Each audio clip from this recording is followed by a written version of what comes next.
유난히 지병이 많았던 조선의 14대왕 선조. 그가 늘 가까이에 두고 마셨던 물이 있었는데요. 끓였다가 식히기를 100번 반복해 만든 정성이 가득한 백비탕입니다. 백비탕은 인체의 기운을 소통시키면서 경락의 흐름을 원활하게 하는作用이 있고 물맛이 단맛이 나는 물 한 잔도 귀하게 여기고 좋은 물을 얻기 위해 온 정성을 다했던 우리 선조들. 물은 생명의 시작이자 우리 몸을 건강하게 만드는 자연이 준 보약인데요. 우리 몸의 70%를 차지하는 물. 여러분은 지금 어떤 물을 마시고 있나요?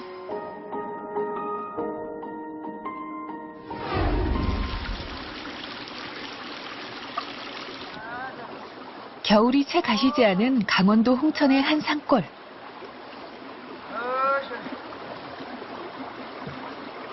아니, 아버님 여기서 뭐 하고 계세요? 아, 시원해. 열이 나요. 아, 시원해. 이렇게 좋아. 피부도 고와지고. 차가운 물이 아무렇지 않다는 어르신. 혹시 연세가 어떻게 되세요? 이제 7학년. 여기 머리가 뚜껑이 있으면 한 50 중반으로 하면 돼요. 70을 훌쩍 넘긴 나이지만 매일 이렇게 산을 오르며 노익장을 과시하고 있는 박상영 할아버지. 젊은이 못지않은 활력과 건강 비결이 바로 이 산 속에 있다고 하네요. 봄 되면 이 산, 저 산 꽃도 피고. 할아버지가 안내한 곳은 바로 약수터. 이게 제 건강의 비결입니다. 보물단지입니다. 조선시대부터 건강한 물로 명성이 자자했던 천연기념물 삼봉약수.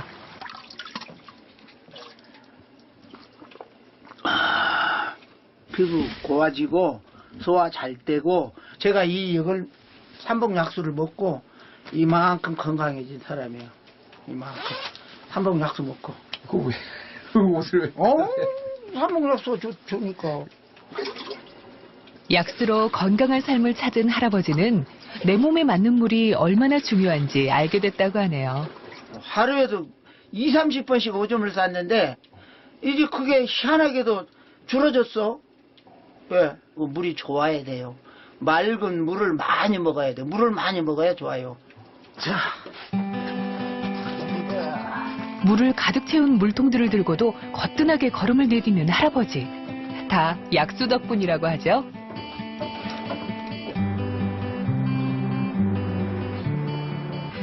또 왔습니다. 마시는 물뿐 아니라 음식을 해먹는 물도 모두 약수를 고집하는 할아버지. 아내는 처음엔 유별난 남편 때문에 귀찮기도 했지만 밥맛도 다르고 음식 맛이 뭔가 특별해지는 걸 느끼면서 지금은 남편보다 더 유난스럽게 약수로 요리를 한다고 하네요. 전남 화순에서 태어나 서울로 이사를 온 후 심장병 등 지병으로 고생을 했던 할아버지.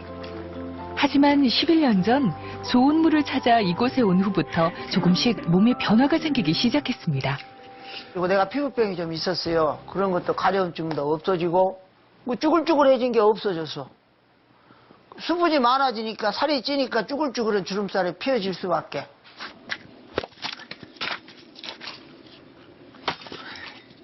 아따 우리 영감 최고야. 활력 있는 삶을 되찾은 박상영 할아버지. 물 한 잔이 바꿔놓은 즐거운 변화가 아닐까요? 물의 중요성이 점점 커지고 있는 요즘. 사람들은 어떤 물을 마시고 있을까요? 즐겨 마시는 물이 무엇인지 직접 이야기를 들어봤는데요. 다양한 답변 속에서 많은 사람들이 예전보다 물을 신중하게 고른다는 걸 알 수 있었습니다. 생수가 더 좋은 것 같아요. 집에서는 정수기가 가장 편하고 좀 이렇게 알아서 관리해주니까 이런 정부를 통해서 보면은 생수가 뭐 미네랄도 있고 그렇다 그래서 그냥 정수기 물을 받아서 보리차를 넣고 끓여요. 근데 그게 조금 더 깔끔한 것 같아요. 한번 소독을 더 해주니까. 과연 사람들이 가장 선호하는 물은 무엇일까?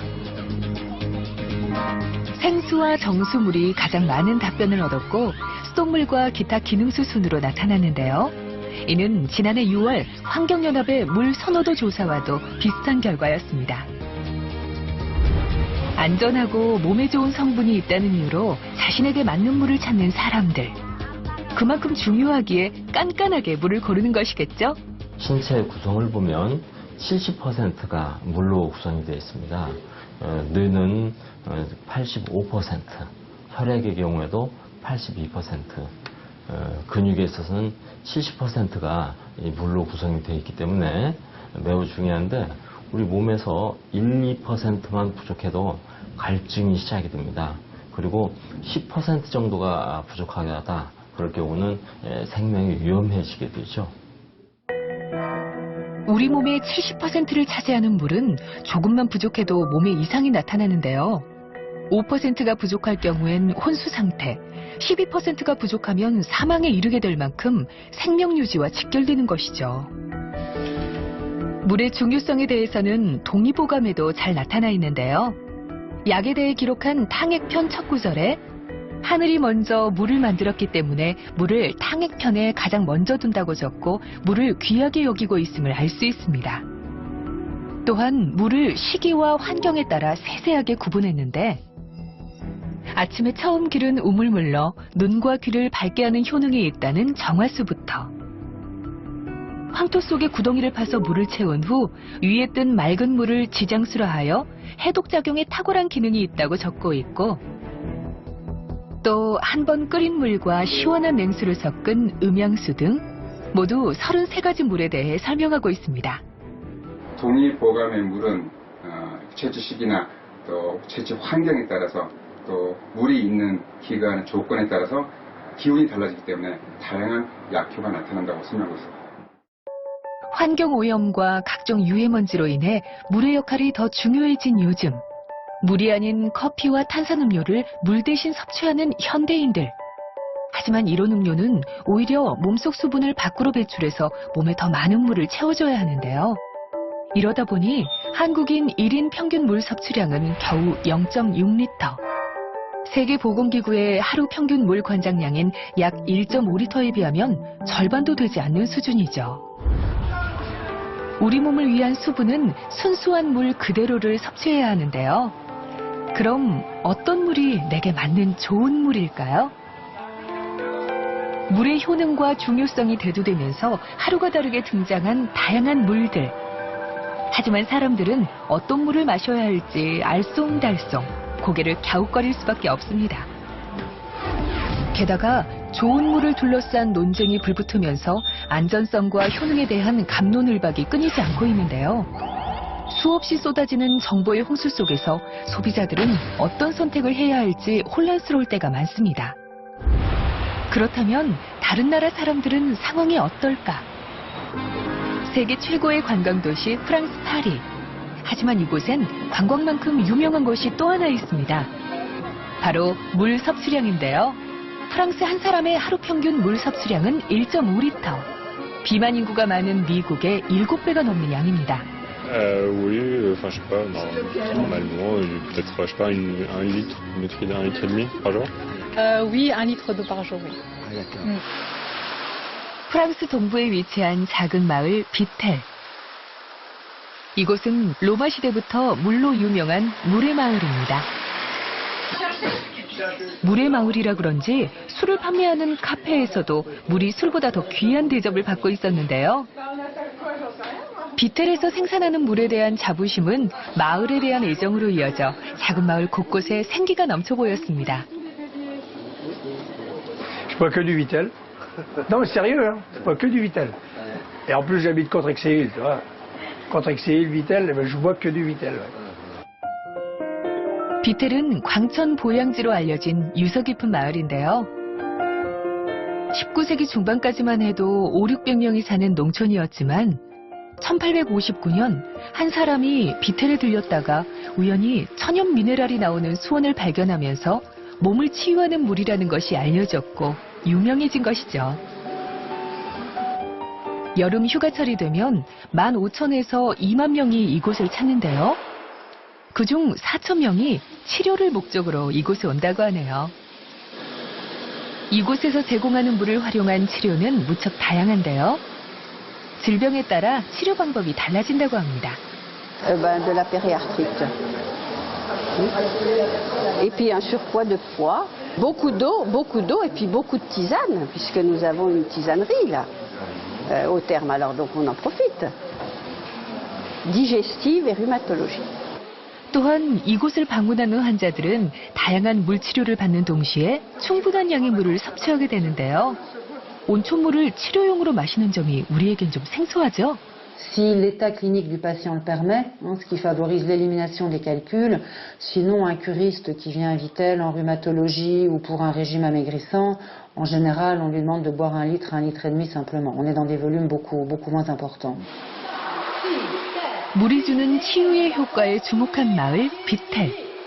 좋은 물이 사람들을 건강하게 하고 있습니다. 물에 대한 관심은 일본도 못지 않은데요. 일본 규슈 북동부에 위치한 오이타현. 그 중에서도 히타시는 분지라는 지형적 특성으로 예부터 많은 하천이 흘러들어와 늘 강수량이 풍부했는데요. 소박하면서도 규슈의 중심 역할을 해 작은 교토라 불렸던 히타는 한때 경제와 상업이 번성했던 곳이었지만 온천 등 치유의 물이 사람들에게 알려지면서 지금은 일본에서 제일 유명한 물의 마을이 되었습니다.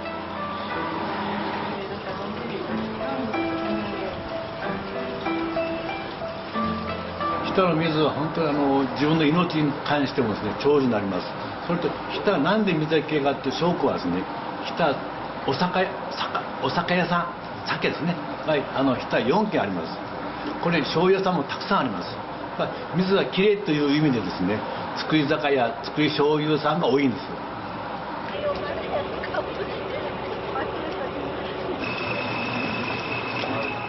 생명의 물이라고 불리는 히타의 물을 찾아 해마다 수많은 사람들이 이곳을 찾아오는데요. 방문객들에게 인기 있는 것은 히타의 물로 빚은 술. 그런데 술보다 더 관심을 끄는 것이 있었습니다. 바로 히타에서 생산한 특별한 물이라고 하네요. 非常に飲みやすくて味はすっきりしていいです。